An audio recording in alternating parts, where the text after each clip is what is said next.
Yo guys, Neb here, and in today's video I'm going to be running you guys through a full guide on how to play the later rounds of FNCS qualifiers.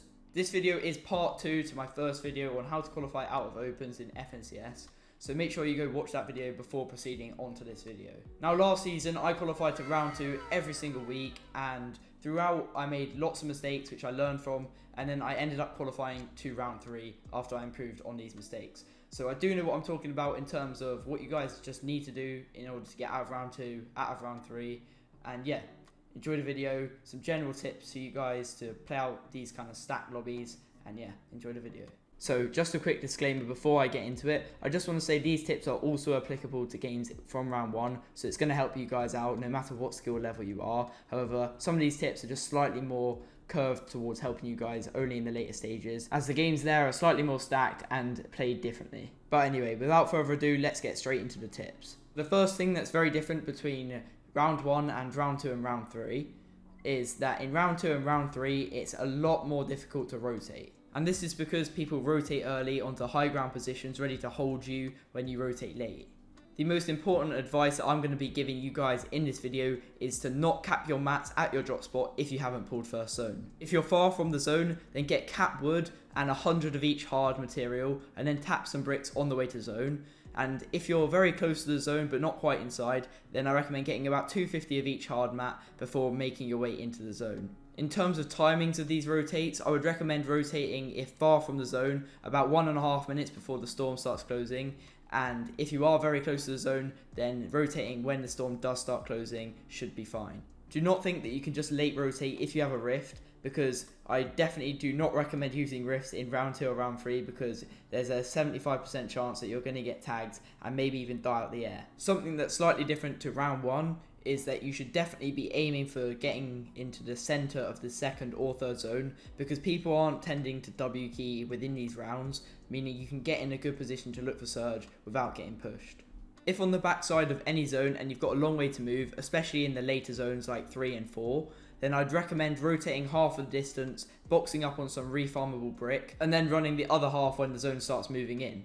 And this just stops you from being on the backside of the zone where you're constantly having to move, so that if you do get shot and have to heal, you're not going to be held in the storm. In terms of the loot you're picking in round 2 and round 3, it is slightly different to the loot you want to be picking in round 1.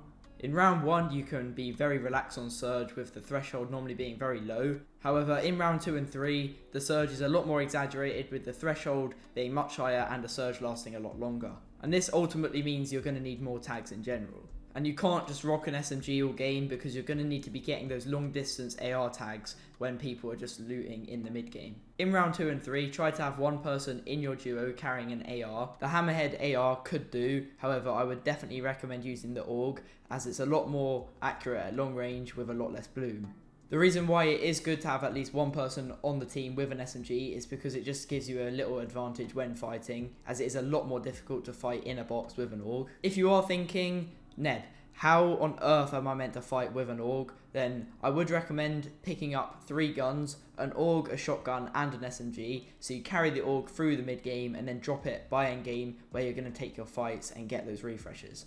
The last thing that I definitely think you guys should carry is a med mist, and I'll show you guys later in a video of myself qualifying from round 2 into round 3 via the med mist. And it's basically so good because at the very end of games you often can get like 5 teams remaining even in the final zone, and that's why the med mist is super important, as you can claim a layer, run back into storm when you need to and when you've run out of mats, and clutch out the last final placements via heal off. If you have enough shots in your med mist and it's possible for you to do so, you can also run back into storm and make a hype play in order to win the game. In terms of your Osborne, 90% of the players in these higher elos, well, that is just an estimate, but I'd estimate a very high percentage of people having one, and it's basically having a drop map. Everyone these days has a drop map, so if you are landing somewhere contested, I'd recommend either making one or buying one off a trusted seller on Twitter. So guys, now I've gone over everything that's very important and crucial in qualifying you guys from round 2 to round 3 or round 3 into round 4. I'm now going to be showing you a clutch from last season with a very similar meta that I got qualifying myself from round 2 into round 3. So just get some vibes back, get yourself back into the mentality of playing those later rounds of FNCS, and yeah, enjoy the rest of the video. please zoom. Yeah, got me. You're above one side as well. Don't even edit. Just please don't die with 4 flops. Don't do anything. Don't do anything. Build. Don't do anything. Just play 4 flops.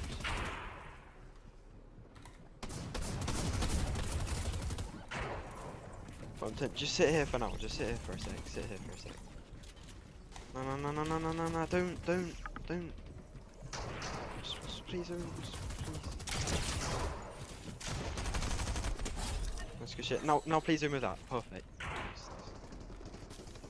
Pop a flop. Your cat mats. Get me to top 5, bro. Yeah, you got it. Cat mats. You sprint all the way through. Build absolutely everywhere. Go up, players. Go up, and then claim everything. Go far. Nice, you're chilling. You can still play zone again. Yeah. And build absolutely everywhere. Pulls back the exact same way. Just look at your above. Just make sure you Uno. Nice. Reload all. No, don't. You don't need anything. Like, I'm telling you, just run through there. Yeah, nice. You need to go up. Up there. Don't stop. Go back. Up. Don't. Yep, perfect. Stay on this layer, and then you run through. So good. No. That's better. Yeah. Build behind you.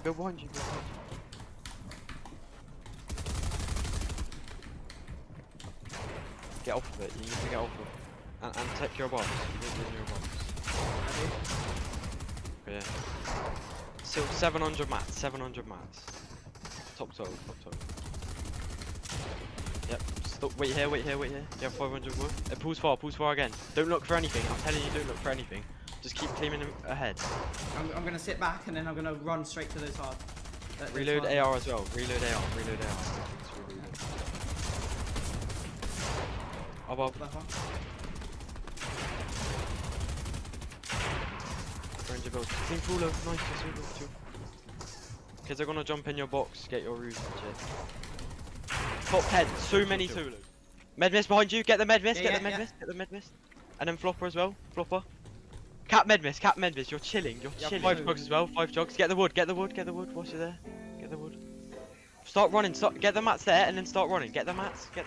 So guys, that is the last episode of my FNCS series. I wish you guys best of luck this week and the next week with the FNCS qualifiers. Go qualify and use some of these tips in your gameplay. And yeah guys, thanks for watching the video.